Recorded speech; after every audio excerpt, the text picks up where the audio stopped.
Purchase credit debit, debit होता है। Sales, sales credit होगा ना? नहीं, debit, debit credit, debit credit, ये जर्नल एंट्री हुई ना। क्या आप भी इनकी तरह जर्नल एंट्री करते वक्त कंफ्यूज होते हैं कि कौन से अकाउंट को डेबिट करें और कौन से अकाउंट को क्रेडिट? तो चलिए इस वीडियो के थ्रू इनका और आपका दोनों का ही कंफ्यूजन दूर करते हैं।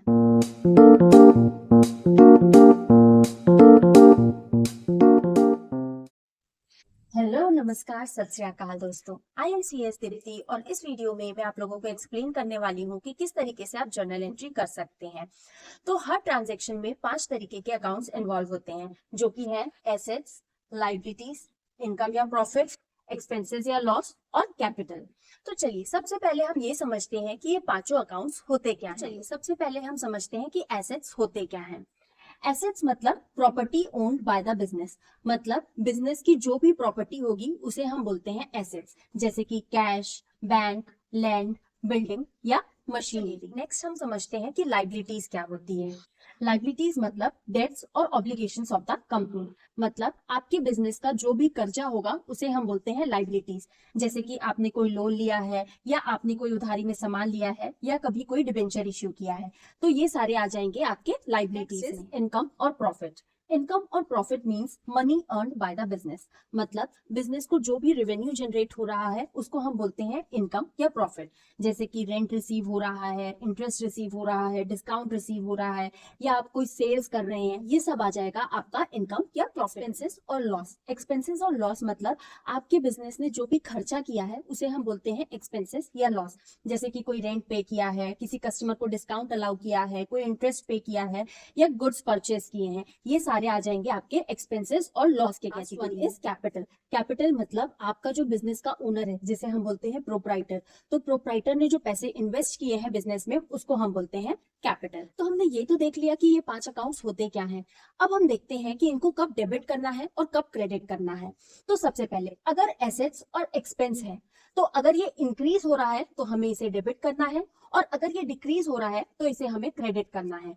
और अगर लायबिलिटीज, इनकम या कैपिटल है तो जस्ट इसका ऑपोजिट करना है, मतलब अगर ये इंक्रीज हो रहा है तो आपको क्रेडिट करना है और डिक्रीज हो रहा है तो डेबिट करना है।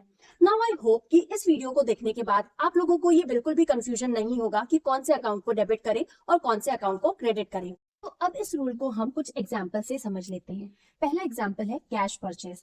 तो जब भी कैश परचेज करेंगे 2 तरीके के अकाउंट इन्वॉल्व होंगे। पहला है कैश, जो कि होता है एसेट, दूसरा है परचेज, जो कि होता है एक्सपेंस।